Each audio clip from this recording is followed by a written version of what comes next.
주님의 평안을 끼쳐주신 성가대 귀한 찬양 감사합니다. 날은 좀 우중충하지만 복되고 즐거운 주일입니다. 오늘 예배 자리로 나오신 성도님들 모두를 주님의 이름으로 환영하고 축복합니다. 먼저 기도하고 말씀을 나누겠습니다. 참 좋으신 하나님, 2024년 한 해를 시작한 지가 엊그제 같은데 어느덧 이렇게 마지막 주일이 되었습니다. 이 시간 이곳에 모인 우리 성도님들, 주님의 은혜를 간절히 사모하여 이 예배 자리로 나왔사오니 한 사람도 예배에 실패하고 돌아가지 않도록 하나님 각 심령을 붙들어 주시옵소서. 말씀을 통해 우리의 마음에 영적 울림이 있게 하시고 한 해를 마무리하고 새해를 맞이하는 이 한 주간을 새로운 믿음의 결단으로 살아갈 수 있도록 하나님 우리에게 은혜를 베풀어 주시옵소서. 지금도 우리와 함께 하시는 거룩하신 예수님의 이름으로 기도합니다. 아멘. 지금 우리는 2024년 마지막 주일 예배를 드리고 있어요. 보통 한 해의 마지막 연말이 되면은 사람들은 지난 한 해를 돌아보면서 무언가를 떠올리죠. 한 해 동안 뭔가를 결정해야 하는 과정에서 내렸던 나의 선택을 돌아보고 내가 무엇을 배우고 얼마나 성장했는지를 돌아보고 또 감사한 것도 돌아봅니다. 한 해 동안 성취하고 이루었던 것을 통해서 나름 뿌듯함을 돌아보기도 하지만 그러지 못해서 오는 아쉬움도 돌아보고는 합니다. 좀 더 실제적인 것으로는 이런 것들도 아마 확인해 보지 않을까 싶어요. 내가 한 해 동안 열심히 땀 흘려 일하고 수고했는데 그런 나의 한 해 동안의 수입과 지출은 어떻게 되는지, 나의 저축, 연금, 투자 계좌의 밸런스가 어떻게 바뀌었는지 등등. 그런데 그렇게 수 자체에 주목하다 보면은 별거 아닌 것 같은 작은 수의 변동에도 우리의 마음이 때로는 왔다 갔다 할 때가 있습니다. 생각해 보면 우리는 숫자에 굉장히 민감한 그런 세상을 살아가고 있는 것 같아요.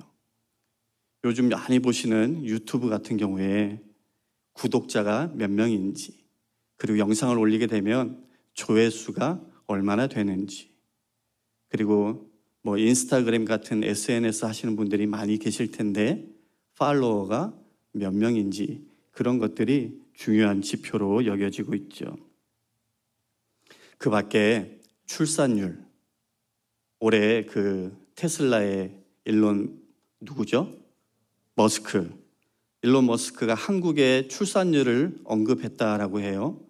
앞으로 지금 현재 인구의 3분의 1로 줄게 될 것이다 라는. 인구수가 국력을 결정하는 중요한 요소 중에 하나인데 정말로 일론 머스크의 말처럼 3분의 1로 줄어들게 된다면 과연 한국은 어떻게 될 것인가 걱정이 안 될 수가 없어요. 또 주식시장의 경우에 성탄절 부근을 기점으로 해서 산타가 이렇게 선물 주는 것처럼 생각하는 것 같아요. 일종의 산타 랠리라고 하는 주가 상승 현상이 나타난다라고들 해요. 그런데 올해 유독 한국은 혼란스러운 전국 때문에 산타 랠리가 아니라 아래 받침 하나가 오른쪽으로 이동해서 사탄 랠리가 되었다라고 얘기도 하고요. 최근에는 환율마저 난리가 나서 경제적으로 굉장히 심각한 상황이 되고 있다라는 뉴스가 나옵니다. 이런 현실 속에서 우리는 숫자가 그저 숫자에 불과하다라고 말할 수 있을까요? 사실 숫자의 미세한 차이가 우리 삶에 실제적으로 미치는 영향은 결코 작지가 않습니다. 개인적으로도 그런 것 같아요. 언제부터인지는 모르겠지만 제가 민감하게 반응하기 시작한 숫자들이 있어요. 무엇과 관련된 거냐면 나이하고 몸무게예요. 체중은 그래도 조절하면은 이 관리가 된다 아니에요? 네, 된다 싶지만 이 나이는 어찌할 수 있는 게 아니잖아요. 자꾸만 먹어가는 이 나이 앞에 때로는 어떤 무력감을 느낄 때가 가끔은 있습니다. 정말로 시간이 쏜살처럼 그렇게 무섭도록 빠르게 지나가는 것을 느낄 때면 세월을 아껴라, 세월이 때가 악하다라는 그 말씀을 새삼 되새기게 되고, 그리고 시편 기자의 기도처럼 우리에게 우리 날 계수함을 가르치사 지혜로운 마음을 얻게 하소서라고 간구할 수밖에 없는 것 같습니다. 그런데요, 교회도 사실은 숫자에 민감합니다. 연말이 되면 한 해 동안의 헌금을 기준으로 내년에 사역을 위한 예산을 편성합니다. 또한 지난 12월 초에 저희가 교인총회를 했죠. 거기서 1년 동안 입교하신 성도의 수가 얼마나 되는지, 그리고 귀국을 하셨거나 소천하셨거나 기타 여러 가지 이유로 인해서 우리와 헤어진 분들이 얼마나 되는지, 그래서 교인이 얼마나 증감했는지를 모든 것을 숫자로 표시하곤 하죠. 그런데 이런 걸 보면서 어떤 분들은 왜 교회가 자꾸 숫자를 세느냐라고 부정적으로 생각하고 질문할 때가 있어요. 어쩌면 교회가 숫자 놀이에 빠진 면이 없지 않아 있기 때문에 그런 질문을 할 수도 있지 않을까 싶습니다. 하지만 동시에 그와 같은 질문 속에는 사실은 내 생각, 내가 기준이 되는 그 경우가 제법 많다라는 사실도 우리는 간과해서는 안 될 것입니다. 여하튼 세는 것으로만 따지자면 아마도 하나님이 단연 1등이시지 않을까 싶어요. 예수님이 하나님은 뭐의 숫자도 다 세신다 하셨죠. 뭐의 숫자예요? 머리털. 머리털의 숫자도 다 세시는 하나님이다라고 예수님이 말씀하셨어요. 왜냐? 한 명 한 명 그 존재가 너무나도 크기 때문에. 그래서 한 영혼 한 영혼을 철저하게 계수하신다라는 의미일 겁니다. 하나님은 오늘도 이 예배의 자리에 나오신 여러분 한 사람 한 사람을 세고 계시는 줄로 믿습니다. 그래서 이제 많은 성경 이야기가 숫자와 밀접하게 연관되어 있다는 것을 우리는 확인할 수 있어요.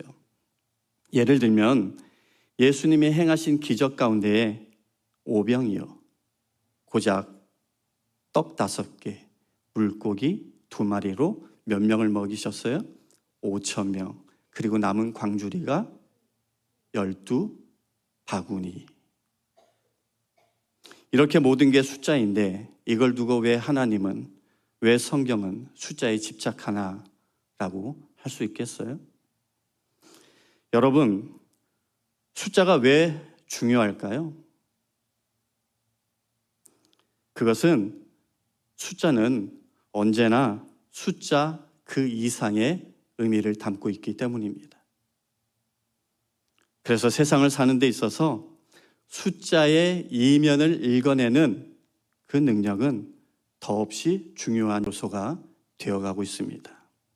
그런데 저는 영적인 측면에 있어서도 숫자 그 이면에 하나님의 뜻과 의미를 깨닫는 그 민감함, 지혜, 능력이 중요하다라는 것을 오늘 본문 속에서 보게 됩니다. 오늘 본문인 민수기, 그 제목부터가 영어로 Numbers예요.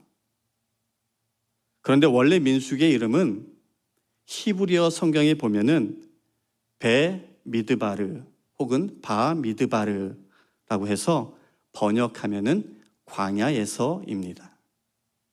이스라엘 백성이 신의 광야를 떠나서 약속의 땅의 경계인 모압 평지에 이르기까지 광야에서의 대략 38년 동안의 역사를 다루고 있다라는 점에서 베미드바르, 즉 광야에서라는 이 제목이 우리의 민수기라는 제목보다는 좀 더 어울려 보기도 해요.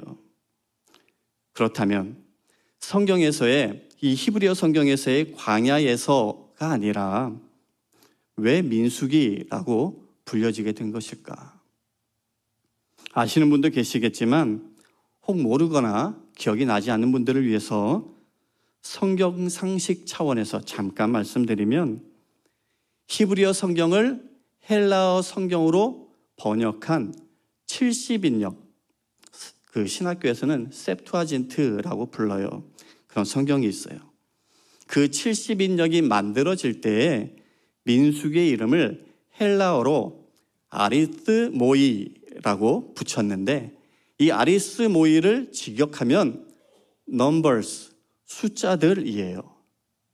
그래서 영어 성경은 그대로 The Book of Numbers라고 붙였고 그것을 이제 우리말로 바꾸는데 뭐 수학책, 숫자책 이렇게 할 수가 없으니까 백성민의 셀수를 해서 민수기라고 이름을 붙이게 된 것입니다.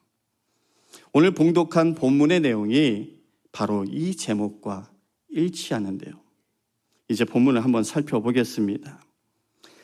430년 동안 애굽의 노예로 살던 이스라엘 사람들은 모세의 인도로 애굽을 탈출한 후에 홍해를 건너서 시내산에 이르게 되었어요. 그 시내산에서 하나님과 언약을 맺고 율법을 수여받았습니다. 그리고 이제 이스라엘 민족이 광야의 여정을 본격적으로 시작하려는 그 시점에서 하나님은 모세에게 정말로 중요한 것을 세어보라라고 하셨습니다. 그것은 구원받은 이스라엘 백성들의 숫자를 세라는 명령이었습니다. 이른바 센서스, 인구조사를 시행하라라는 것인데 오늘 본문 2절과 3절을 우리 다시 한번 읽어보겠습니다. 너희는 이스라엘 자손의 모든 회중 각 남자의 수를 그들의 종족과 조상의 가문에 따라 그 명수대로 계수할지니 이스라엘 중 20세 이상으로 싸움에 나갈 만한 모든 자를 너와 아론은 그 진영별로 계수하되. 지금 보셔서 아시겠지만 하나님이 모세에게 계수하라고 한 대상들 누구예요? 이스라엘 모든 사람이 아니라 회중 가운데 20살이 넘은, 요즘식으로 얘기하면 군대에 입대할 수 있는 남자들이었어요. 이제 곧 약속의 땅, 그 정복 전쟁을 해야 하기 때문에 바로 징집할 수 있는 그 사람들이 얼마나 되는가라는 것을 계수하라라는 말씀이었습니다. 실제 고대 시대의 인구조사는 일반적으로 다음과 같은 목적에서 시행되었습니다. 얼마나 많은 사람들이 세금을 낼 수 있는가를 확인하는 것이 첫 번째였고, 두 번째는 전시의 경우에 징집할 수 있는 사람이 몇 명인지를 파악하기 위함이었습니다. 모세에게 내리신 하나님의 이 명령은 후자의 경우를 염두에 둔 것이다 하겠죠. 그렇게 20세 이상의 남자를 계수했는데 그 결과가 몇 명이었는지 혹시 아시는 분 계세요? 이 숫자에 뛰어나신 분들이 계실 텐데 1장 46절에 보니까 계수된 자의 총계는 60만 3,550명이었더라. 60만 3,550명. 그런데 말이죠, 성경을 보면 오늘 본문 위에도 또 다른 인구조사 작업이 시행되었다는 것을 우리가 알 수 있는데, 그렇게 백성의 수를 계수했다가 소위 낭패를 본 한 사람이 나옵니다. 누군지 아시겠어요? 다윗입니다. 잘 아시듯이 다윗은 하나님께서 함께 하심으로 인해서 가는 곳마다 승리하는 역사를 경험했죠. 그런데 역대상 21장에 보면 이런 기록이 나와요. 역대상 21장 1절인데요. 사탄이 일어나 이스라엘을 대적하고 다윗을 충동하여 이스라엘을 계수하게 하니라. 다윗이 사탄의 부추김에 넘어가서 갑자기 자기의 군대 장관과 지도자들 불러가지고 부엘세바에서부터 단까지, 다시 말하면 이스라엘 전 지역을 오가면서 인구조사를 실시하고 그 숫자를 자기에게 보고할 것을 지시했어요. 그렇게 계수한 후에 요압이 다윗에게 보고합니다. 역대상 21장 5절인데요.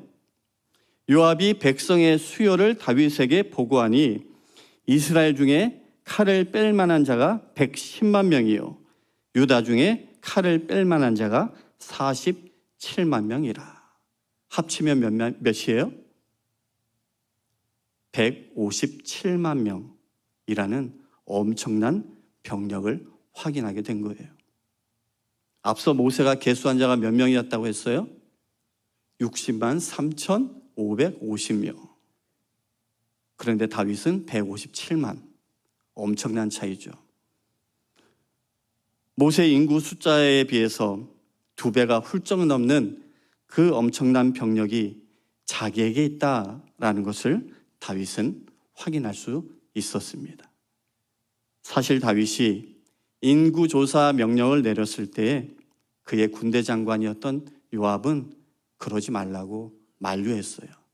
그런데도 불구하고 다윗은 그것을 강행했죠. 계속 진행될 정복 전쟁을 염두에 두고 병역 대상자를 확인하고 부족하면은 그것을 확보하기 위한 그런 차원에서였을까요? 그런 것도 전혀 없지는 않았겠지만 사실 그것이 근본적인 목적은 아니었습니다. 왜냐? 하나님이 다윗이 계수한 그 일을 악하게 여기셨기 때문이에요. 그래서 하나님은 이스라엘을 치기로 작정하시고 다윗에게 3가지 제안을 하십니다. 3가지 벌 중에 하나를 택하라고 얘기하세요. 하나는 3년 동안의 기근, 또 하나는 석 달 동안 적군의 패에서 도망다니는 벌, 그리고 마지막으로 3일간의 전염병. 이 3가지 중에 하나를 택하라라고 하나님이 말씀하셨는데 다윗이 하나님이 정해주세요. 그래서 하나님이 고르신 것이 짧고 굵게 3일간의 전염병을 보내시고 이스라엘을 치셨어요. 다윗의 인구조사, 무엇이 잘못된 것일까요? 인구조사를 통해서 다윗은 무엇을 세워보고 싶어 했던 것일까요? 다윗은 계속된 정복 전쟁의 승리로 인해서 자기도 모르게 교만해졌고 다른 국가의 왕들처럼 이제는 자기도 자신의 힘과 위세를 자랑하고 그러고 싶었던 것 같아요. 과시하고 싶었던 것 같아요. 이때까지 다윗은 여러 전쟁에서 계속해서 승리를 일궈냈지만 그 모든 것은 전적으로 하나님이 함께해 주셨던 그 은혜의 결과였지 그의 어떤 군사적인 능력에 따른 결과가 아니었습니다. 그런데 이제 와서 자기의 병사들을 세어보니 너무 많거든요. 앞으로는 하나님 없이도 내가 소유한 이 병력, 군사력만으로도 이스라엘을 유지하고 보존하고 뿐만 아니라 지금보다 더 강력해질 수 있겠다라고 여겼기 때문에 하나님은 그것을 악한 것으로 보셨던 겁니다. 이것이 다윗이 하나님께 벌을 받은 이유였어요. 다윗이 저지른 그 잘못은 흔히들 인간이 빠지기 쉬운 숫자 놀이의 유혹입니다. 우리 인생 역시도 자꾸 숫자 놀이를 한다는 데 문제가 있어요. 이게 많으면 너무나 좋고 적으면 의기소침해지는 것이죠. 그러나 하나님의 권능 앞에서 그 수가 많고 적음은 무의미할 뿐입니다. 왜냐하면 우리 하나님은 있게도 하시고 없게도 하시는 하나님이시기 때문이죠. 그런데 그렇게 다윗의 인구조사는 악하다라고 보셨던 하나님께서 왜 오늘 모세에게는 백성의 수를 세라라고 직접 명령하신 것일까? 궁금하지 않으세요? 모세도 다윗과 마찬가지로 60만 3,550이라는 많은 수에 취해서 교만에 빠지고 그 수 자체를 자랑하고 의지할 수 있었잖아요. 사실 하나님이 모세에게 백성의 수를 세어보라 라고 하신 데에는 깊은 뜻이 담겨 있습니다. 숫자를 세면서 한 가지 중요한 의미를 깨닫기를 바라셨는데 그것이 무엇이냐? 그동안 받은 복과 은혜를 확인해 보라라는 것이에요. 이미 본 것처럼 60만 3,550이라는 이 숫자는 20세 이상 전쟁에 나갈 수 있는 남자들만의 숫자였어요. 다윗에 비하면 적은 숫자지만 여전히 엄청난 숫자입니다. 무엇과 비교해보면 알 수 있냐면 지금 대한민국에 군인이 몇 명인지 아세요? 50만이 안 돼요. 근데 지금 이스라엘이 60만이 넘는 거예요. 근데 거기에다가 노인, 여인, 아이들까지 다 합치면 최소한 200만, 많으면 300만까지 이를 수 있었을 것이다 라고 학자들이 얘기해요. 이게 무엇을 의미하느냐라는 겁니다. 하나님은 오래전 믿음의 조상 아브라함에게 다음과 같은 약속을 하셨어요. 창세기 15장 5절입니다. 그를 이끌고 밖으로 나가 이르시되 하늘을 우러러 무뼈를 셀 수 있나 보라. 또 그에게 이르시되 내 자손이 이와 같으리라. 광야에서의 인구조사는 아브라함에게 약속하신 그 하나님의 언약이 어떻게 성취되었는가 그것을 처음으로 확인하는 작업이었던 겁니다. 언약을 잊지 않고 일하신 하나님의 신실하심을 확인하는 시간이었던 거죠. 당시 아브라함에게 내 자손이 하늘의 별같이 바닷가의 모래같이 많게 될 것이다 라는 그 약속, 어쩌면 터무니없게 들렸을 것이에요.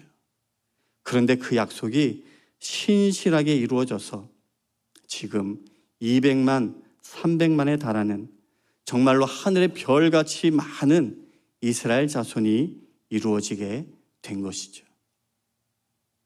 모세는 그렇게 백성의 수를 세어보며 하나님께서 아브라함에게 하셨던 그 약속을 이렇게 지키셨구나라는 것을 깨닫고 하나님이 얼마나 신실한 분인지를 확인했을 것입니다. 사랑하는 성도 여러분, 우리 하나님은 당신의 백성에게 하신 그 약속을 반드시 지키시는 분입니다. 당장 우리에게 그것들을 이루어 주시면 참 좋겠지만 그렇지 않다 하더라도 우리 다음의 자손의 때 그 다음 언젠가는 반드시 당신의 약속을 이루신다라는 이 사실을 믿으시길 바랍니다. 우리 성도님들, 무엇을 세워보는 인생이십니까? 다윗처럼 내가 가진 힘과 업적과 자랑, 그런 것들을 세워보는 사람인가요? 아니면 모세처럼 보여지는 것 그 이면에 있는 하나님의 은혜와 축복을 세워보는 사람인가요? 내 업적, 내가 가진 것, 나의 자랑거리를 세우다 보면은 교만해지고요. 받은 은혜를 세다 보면은 겸손해집니다. 우리는 내가 가지지 못한 것을 세워보면 불편밖에는 할 게 없지만 반대로 내게 주신 것을 세워보면은 감사할 수밖에 없는 것이죠. 기도응답이야 우리가 얼마든지 세워볼 수 있지만 사실 기도하지 않았는데도 말없이 채워주신 그 하나님의 은혜와 축복 얼마나 많이 있어요. 비록 자기의 힘을 확인하고자 백성의 수를 계수했던 다윗이었지만 그래도 역시 다윗인지라 그는 자신의 죄를 곧바로 뉘우쳤고 시편 40편에 보면 이런 감사와 감격의 고백을 남겼습니다. 시편 40편 5절 말씀인데요, 우리 화면을 보시고 함께 읽어보겠습니다. 시작. 여호와 나의 하나님이여, 주께서 행하신 기적이 많고 우리를 향하신 주의 생각도 많아 누구도 주와 견줄 수가 없나이다. 내가 널리 알려 말하고자 하나 너무 많아 그 수를 셀 수도 없나이다. 셀 수도 없는 하나님의 풍성한 은혜와 복을 감사하며 살아가는 인생. 그리스도인이란 어쩌면 이렇게 셀 수 없는 것을 세워보며 살아가는 사람이 아닐까 싶어요. 많은 분들이 이 찬송가를 사랑하고 좋아하지 않을까 싶습니다. 연말이면 부르는 찬송 있죠? 지금까지 지내온 것, 주의 크신 은혜라, 한이 없는 주의 사랑 어찌 이루 말하랴. 사랑하는 성도 여러분, 가끔은 숨을 가다듬고 세워보시길 바랍니다. 겉으로 나타나는 나의 삶 그 이면에 하나님이 베푸신 은혜와 축복을 말이죠. 그럴 때 우리의 입에서는 하나님이 하셨어요, 하나님의 은혜입니다 라는 그 고백과 함께 또 다른 감격과 감사가 밀려올 것이고 앞으로도 이전과 동일하게 나에게 복 주시고 은혜로 채워주실 것을 기대하며 그렇게 주님을 온전히 의지하며 살아갈 수 있지 않을까 저는 믿습니다. 매일 걸어가는 인생의 길 위에서 우리는 한 치 앞도 알 수 없지만 그리고 어떤 일도 내 힘으로 주관할 수 없지만 그러나 확실히 한 가지 알고 있는 것은 우리의 앞날이 하나님의 손에 달려있다라는 사실입니다. 이사야서 55장 9절에서 하나님은요, 내 길은 너의 길보다 높으며 내 생각은 너의 생각보다 높음이니라 라고 말씀하셨습니다. 지금까지 살아온 모든 순간에 이미 하나님이 우리에게 베푸셨던 놀라운 은혜와 축복을 다시 한번 세워보시고 앞으로 살아갈 날들도 하나님의 행하실 그 놀라운 일들을 기대하며 모든 것들 다 하나님께 맡겨드리고 하나님의 크고 높고 깊은 뜻을 헤아리며 인간적인 계산이 아니라 하나님의 은혜를 계수하는 그런 삶을 살아가는 우리 성도님들 되시기를 주님의 이름으로 간절히 축원합니다. 잠시 묵상하겠습니다.